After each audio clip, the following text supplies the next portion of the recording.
Parole. Ce sera dans l'évangile de Luc au chapitre 21, ce sera la lecture avant de la lire. Juste l'intro, Ruben a dit tout à l'heure en commençant qu'on n'était pas loin de Noël, et c'est vrai qu'on est dans la ligne droite avant la fête de Noël, et il reste donc quelques jours, quelques temps comme ça, mais on pourrait se poser une question aussi dans ces temps que l'on vit aujourd'hui, qui sont plus chahutés, plus perturbés aussi, et se dire qu'on est souvent envahi de mauvaises nouvelles, et des fois quelques-unes, les unes plus mauvaises que les autres, et donc ça veut dire des mauvaises nouvelles, c'est pas toujours encourageant, et on est confronté aussi à des changements d'habitude. Je pense que chacun s'en rend compte, et ça impacte bien sûr pas seulement les locaux comme nous, mais c'est aussi dans le monde entier. Et on sait aussi qu'il y a toujours eu des guerres et des bruits de guerre, des conflits, et on pourrait dire que depuis la fin de la Grande Guerre, il y a eu énormément de conflits, et de conflits armés, de conflits dont on ne parle même pas, même dans les médias.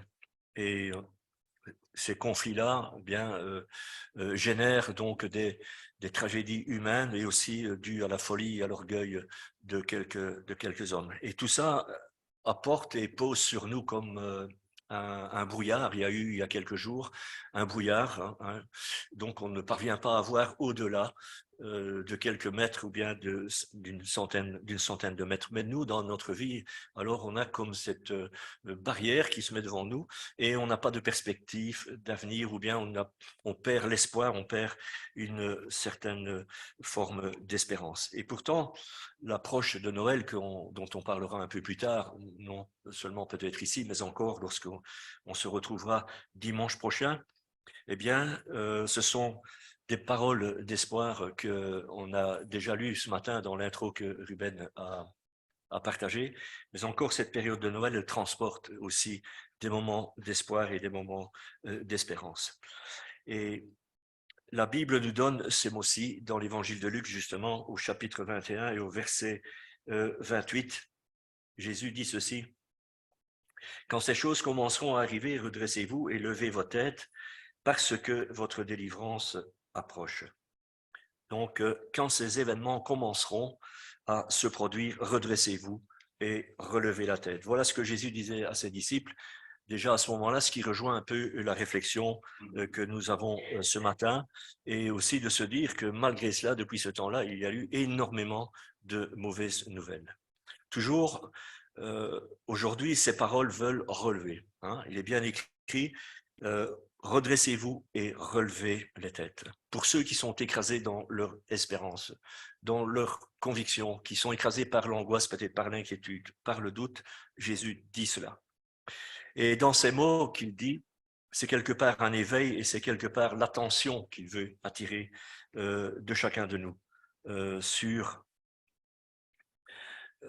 cette façon de vivre, et de pouvoir se retrouver dans notre marche et dans notre confiance avec lui.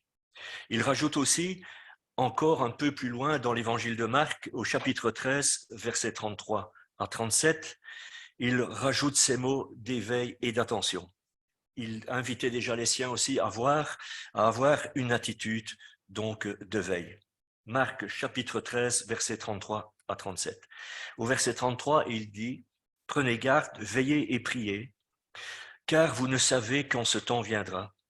Et il en sera comme d'un homme qui, partant pour un voyage, laisse sa maison, remet la gestion à ses serviteurs, indique à chacun sa tâche. » Au verset 35, « Veillez donc, car vous ne savez quand viendra le maître de la maison, ou le soir, ou au milieu de la nuit, ou au chant du coq, ou bien le matin. » Verset 36, « Craignez qu'il ne vous trouve endormi à son arrivée soudaine. Ce que je vous dis, je le dis à tous, veillez. » Alors, dans ce temps d'attente de Noël, puisqu'on y arrive bientôt, on n'a pas fait systématiquement les fameux dimanches de l'Avent, le temps de l'Avent, comme on l'a fait quelquefois, mais c'est pas grave. nous sommes dans ce temps d'attente de Noël qui arrive bientôt. Eh bien, voilà ce que le Seigneur nous dit dans une autre forme d'attente. Parce que nous savons que nous sommes ouvriers avec lui, nous sommes ouvriers avec Dieu et que nous sommes aussi son édifice, son Église. Il fait cette construction avec chacun de nous, avec ceux et celles qui veulent bien le suivre. Mais c'est un appel clair et répétitif que l'on entend dans ces textes-là. Pour nous, frères et sœurs, cette attente, c'est son retour, c'est sa deuxième venue, son retour dans un temps que Dieu seul connaît. C'est pour ça que Jésus parle de cette façon-là. Et cette attente nous appelle à ne pas justement nous endormir, à ne pas vivre la tête courbée et le dos, la tête baissée et le dos courbé. Et nous endormir, même si quelquefois on est dans cet espace-temps des saisons, justement l'hiver, qui impacte une certaine fatigue sur les gens, et peut-être et même sur nous aussi, parce que nous sommes des gens, nous sommes des êtres humains, parce que les jours sont beaucoup plus courts. Parce qu'il n'y a que 8 heures de clarté et il y a 16 heures d'obscurité pour le moment. Et puis ça va basculer. Ça, c'est aussi une forme d'espérance, une forme de se remettre et de se relever dans ces jours qui sont plus sombres.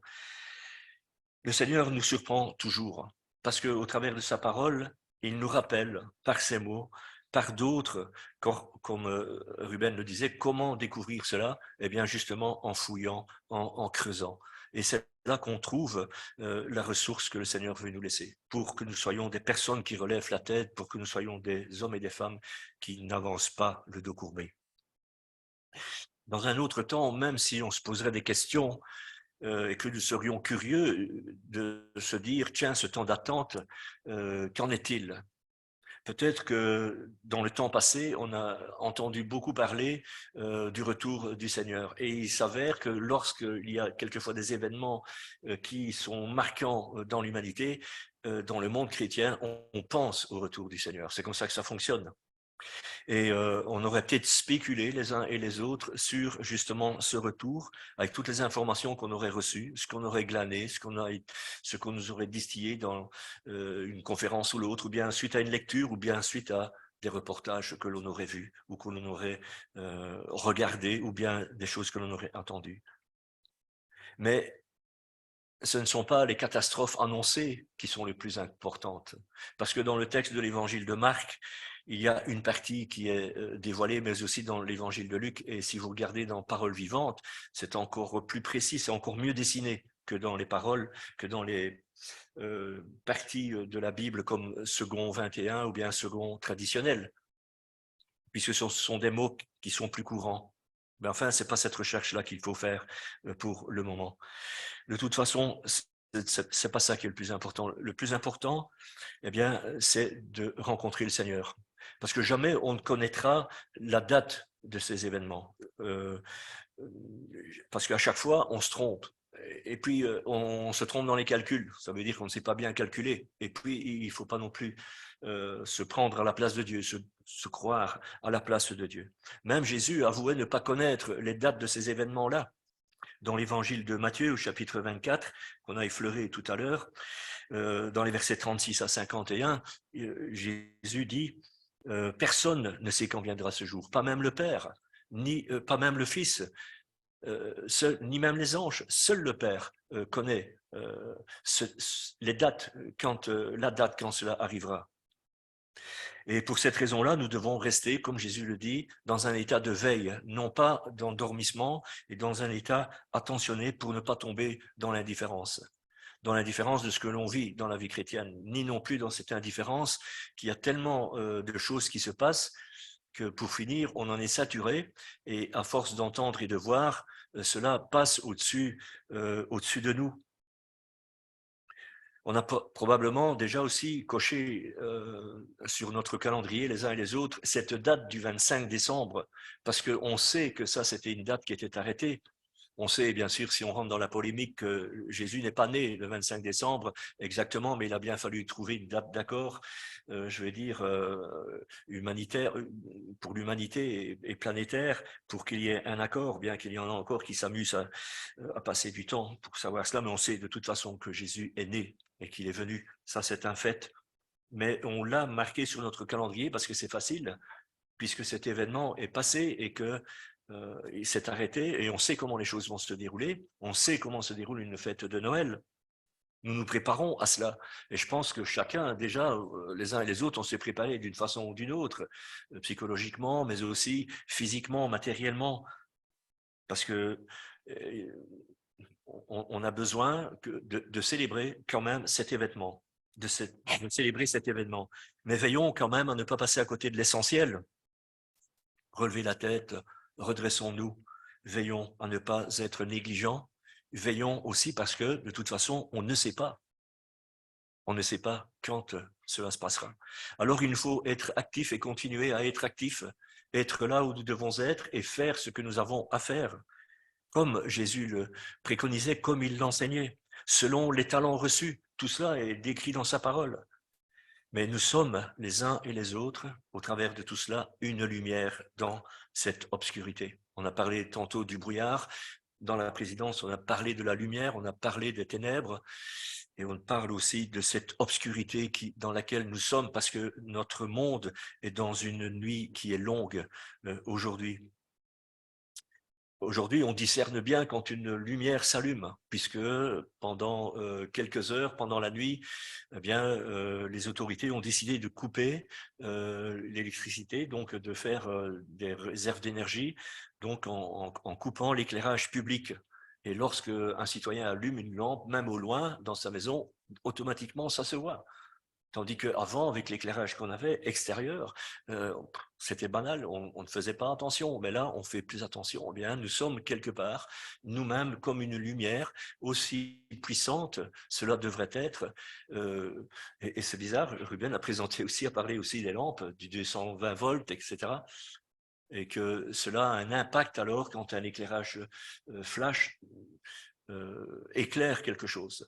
Je m'amuse souvent avec parce qu'on a des torches, pas seulement maintenant, mais torches qui ont des beaux dessins et certaines qui sont vraiment un éclairage puissant. Et je lui montre chaque fois et puis lui, il s'amuse. Donc, on se fait des petits flashs et on s'éblouit même. Mais c'est montrer l'impact que l'on peut avoir dans ce monde aujourd'hui, parmi nos contemporains, parmi les relations que nous avons.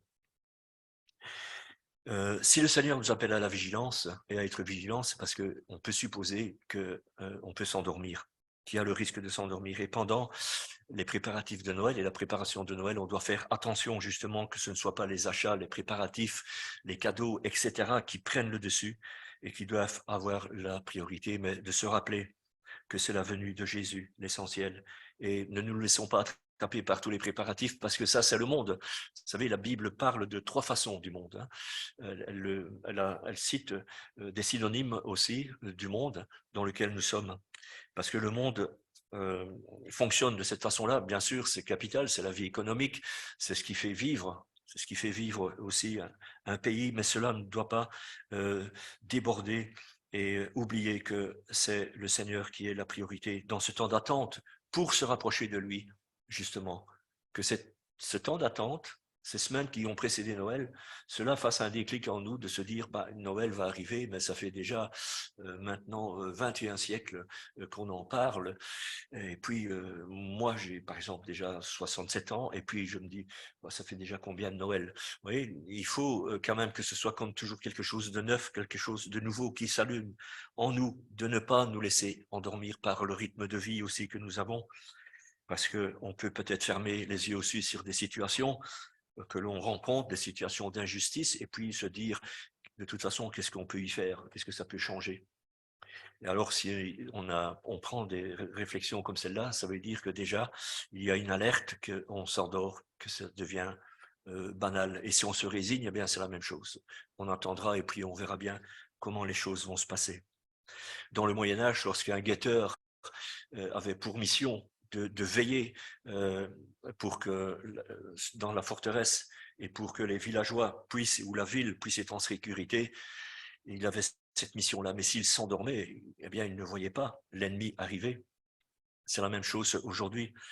On pourrait transposer ça dans notre maintenant, dans ce mois-ci, et actualiser ce qui se passe.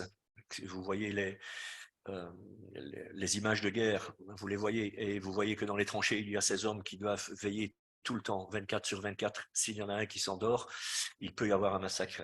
Donc quelqu'un qui est un guetteur, qui est une sentinelle, il doit prendre son travail à cœur et pouvoir ainsi être efficace et ne pas s'endormir. Restons éveillés aussi et plus encore à ce que la parole nous dit, au-delà de tout cela, de ce que l'Esprit de Dieu peut nous dire. Lorsqu'on l'ouvre, lorsqu'on prend le temps de la méditer, et encore plus qu'avant, parce que sa parole, elle a un message particulier pour chacun de nous. À notre attention, puisque nous sommes différents, on capte et on comprend différemment. Et Jésus parle à chacun aussi de la même façon, mais nous interprétons différemment selon ce que nous entendons, selon ce que nous comprenons. Et au-delà peut-être de ce qui peut nous préoccuper, les occupations que l'on a tous, qui sont normales, la santé, la vie professionnelle, on va dire que se passera-t-il pour l'avenir des pensions, l'enseignement, etc. Tout ce qui peut courir alentour de nous et venir se frotter à nos pensées. Les projets qui vont germer, bientôt on sera aussi dans l'année 2023. Tout cela, ce sont des petites habitudes, ce sont des habitudes, des occupations, qu'on en oublierait que Dieu existe. Et là, encore une fois, Jésus rappelle de prendre garde, de ne pas se laisser séduire dans ce chapitre 21. Alors, frères et sœurs, ces jours qui sont avant le 25 décembre, c'est bien en quelque sorte, quelque part, même si quelquefois on se dit, ben nous, on n'est pas dans ce mode de fonctionnement-là, on attend le 25 décembre et puis point barre, on fête Noël, c'est comme ça. Les autres, c'est pour des autres pensées, des autres philosophies, des autres religions peut-être, de se préparer de cette façon-là.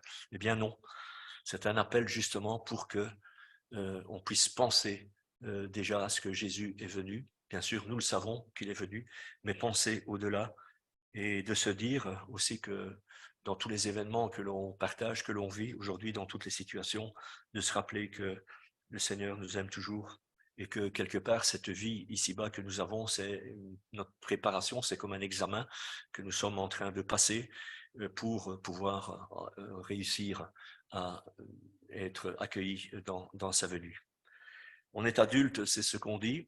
La Bible parle de maturité, d'enfants, de petits-enfants, d'enfants et d'adultes. Nous sommes adultes et nous comprenons beaucoup de choses. Nous avons encore beaucoup de choses à comprendre, à apprendre, bien sûr. Et nous savons bien que, en attendant ce retour, aussi, la parole nous dit que Dieu nous a mis comme gérants, comme locataires de ce que nous avons, des biens que nous avons, et euh, que nous sommes en même temps ses disciples, puisque nous sommes, on peut seulement le dire que nous sommes ses disciples, que nous sommes aussi des locataires de ce que nous avons, de cette terre, des biens que Dieu nous donne, quels qu'ils soient, au-delà même de la terre, au-delà même de la terre, au-delà des bâtiments, au-delà des choses que nous possédons. Rien ne nous, rien ne nous est dû. C'est le Seigneur qui donne toutes choses. Mais que pour accélérer son retour dans tout cela, il faut aussi que nous soyons conscients de ne pas justement tomber dans de ne pas nous laisser séduire, de ne pas nous endormir aussi, mais de veiller et de rester à être alerte et actif. Tous les moyens nous ont été donnés, comme dans une entreprise où un patron, un directeur de société va donner tous les moyens utiles à son personnel, aux employés, aux ouvriers pour pouvoir accomplir un travail performant et pour accomplir un ouvrage, un travail souhaité dans les meilleures conditions et dans de bonnes conditions. Ainsi, la parole que nous avons, qui s'appelle la Bible, il y a dedans tout ce que nous avons besoin pour réussir dans notre vie et aussi d'être prêts lorsqu'il reviendra.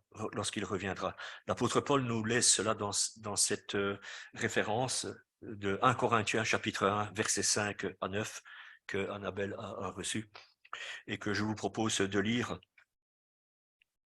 C'est un texte qu'on retrouve dans Éphésiens aussi. C'est les mêmes, presque les mêmes paroles, les mêmes mots. En lui, nous avons été comblés. En lui, nous avons reçu toutes les richesses. Sa parole et par sa parole, la connaissance de Dieu. Donc la réponse, elle est là. Quelles sont les richesses que nous avons reçues? D'abord sa parole et par sa parole, la connaissance de Dieu. Au-delà de cela, nous avons reçu Jésus-Christ. Rien ne manque. Ainsi, ajoute-t-il, il ne vous manque aucun don, à vous qui attendez le moment où le Seigneur apparaîtra. C'est lui qui vous affermira jusqu'à la fin, pour que vous soyez irréprochables le jour de notre Seigneur Jésus-Christ. Dieu est fidèle, rappelle Paul, lui qui nous a appelés, qui vous a appelé, ou bien qui nous a appelés, si on personnalise le texte, à vivre en communion avec son Fils Jésus-Christ, notre Seigneur. Cette fête de Noël veut que l'on se rappelle que Jésus s'est présenté au monde, aux autres et à nous. Et c'est l'occasion, frères et sœurs, de le redire dans cette obscurité dans laquelle notre monde vit. Un jour, Jésus a utilisé des mots très simples. Quelquefois, il y a des mots compliqués dans la parole, il faut être d'accord. Quelquefois, il y a des mots qui sont très simples. Un jour, il avait dit à ses disciples, à ses proches qui étaient avec lui, dans l'évangile de Marc au chapitre 4, il a dit « Un semeur sortit pour semer ». On va dire que c'est banal, c'est une histoire. Et même si ça paraît simple, elle a interpellé déjà les disciples parce qu'ils lui ont demandé des explications, mais nous aussi, quelque part.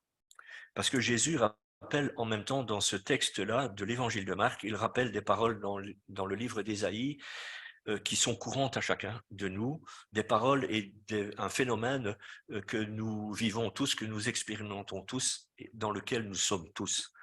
Ça veut dire ceci. Ésaïe, chapitre 6, je ne vous donne pas le verset, je ne l'ai pas donné, parce qu'il disait déjà à ses disciples, dans ce texte de l'évangile de Marc, au chapitre 4, il dit qu'on peut regarder sans voir et on peut écouter sans entendre. Donc ça veut tout dire. Un semeur sorti pour semer.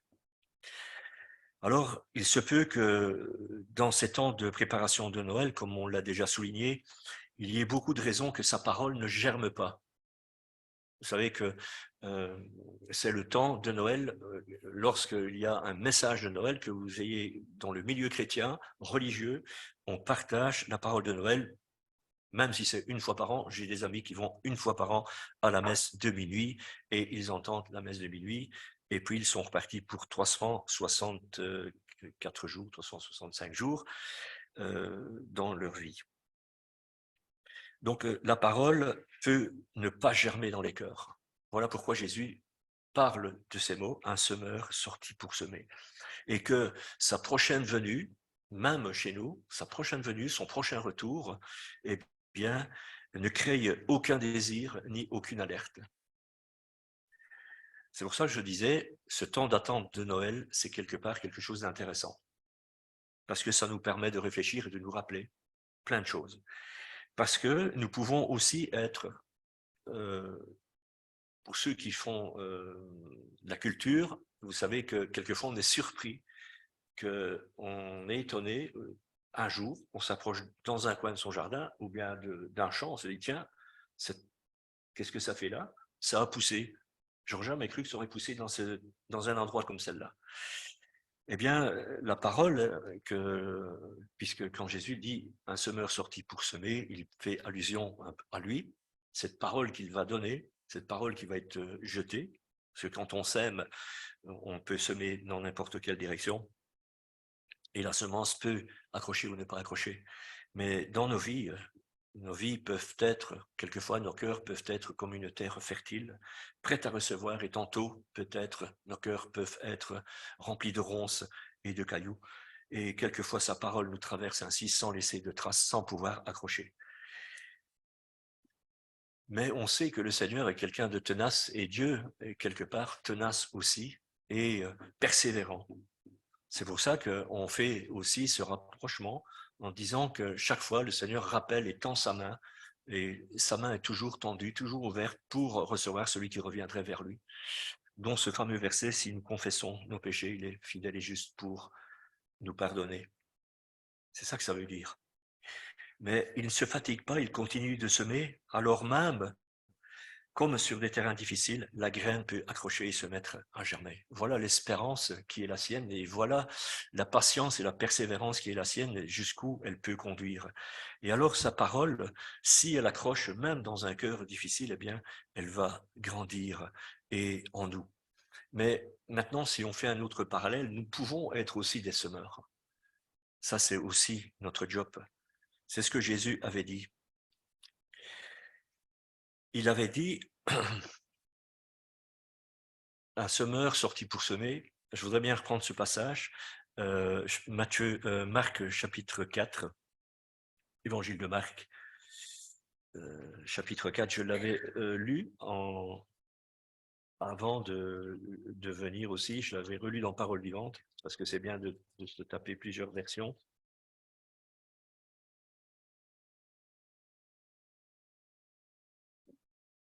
Voilà, au verset 3. En plus, il interpelle, écoutez, un semeur sortit pour semer. Comme il semait, une partie de la semence tomba le long du chemin, les oiseaux vinrent et la mangèrent. Une autre partie tomba dans un endroit pierreux où elle n'avait pas beaucoup de terre. Elle leva aussitôt parce qu'elle ne trouva pas un sol profond. Mais quand le soleil parut, elle fut brûlée et sécha, faute de racines. Une autre partie tomba parmi les épines montèrent et l'étouffèrent, et elle ne donna point de fruits.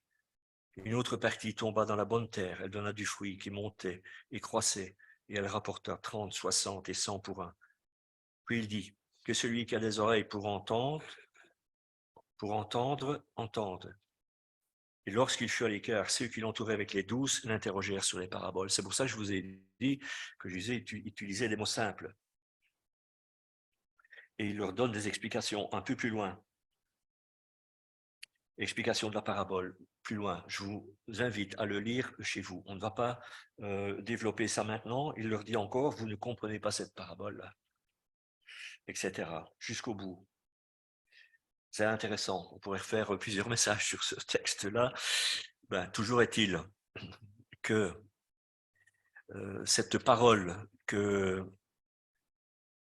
Jésus sème, que cette parole qui est semée de part et d'autre, et dont nous pouvons aussi nous approprier et être nous-mêmes des semeurs, en se disant, il y a deux possibilités lorsque l'on sème.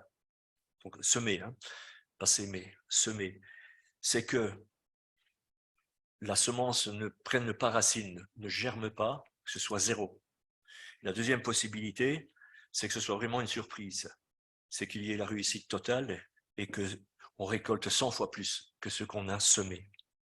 Dans cette réflexion-là du semeur, de cette parole que nous détenons, des moyens que nous avons, et dans ce temps de Noël, dans ce temps d'attente et de ce Noël qui approche, nous sommes aussi, autant qu'une lumière, nous sommes en même temps des semeurs.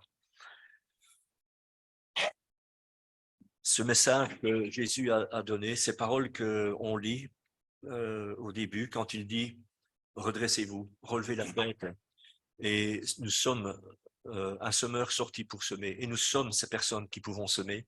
Ce sont des mots qui datent déjà depuis longtemps, qui ont traversé le temps.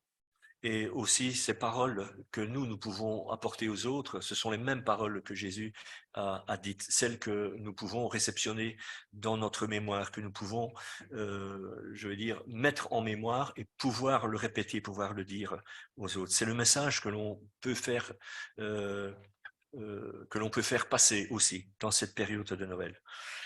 Et qu'il y a, et se dire aussi, et dire au travers de ce qu'on a développé, même si c'est fait de façon rapide, qu'il y a encore de l'espoir. Il y a encore de l'espoir avant qu'il ne vienne. Mais, entre guillemets, comme tout à l'heure, nous ne savons pas.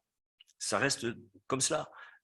Nous ne savons pas. Alors, relevons nos têtes, regardons vers lui, redressons-nous pour le voir arriver et avançons ensemble vers lui, continuant dans notre vie chrétienne, dans notre vie avec le Seigneur, d'être créatifs, inventifs, aussi dans les domaines qui nous ressemblent. C'est-à-dire là, quand on a dit que nous avions reçu des talents, que nous avons des dons, dans les affinités dans lesquelles nous évoluons le plus facilement et que nous nous sentons comme un poisson dans l'eau, on pourrait dire.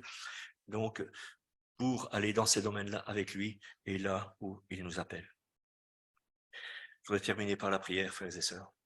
Seigneur, nous te remercions pour cette parole que tu nous donnes encore et pour ce temps de réflexion que tu nous laisses pour pouvoir peut-être nous réarmer, penser autrement, te voir peut-être autrement encore, en savoir plus sur toi et nous rappeler aussi que ces temps d'attente, de fête, de célébration de Noël, de ta naissance, de ta venue, est aussi un moment pour nous poser cette question, quand tu reviendras, serons-nous aptes, serons-nous prêts et serons-nous actifs? Comment nous trouveras-tu?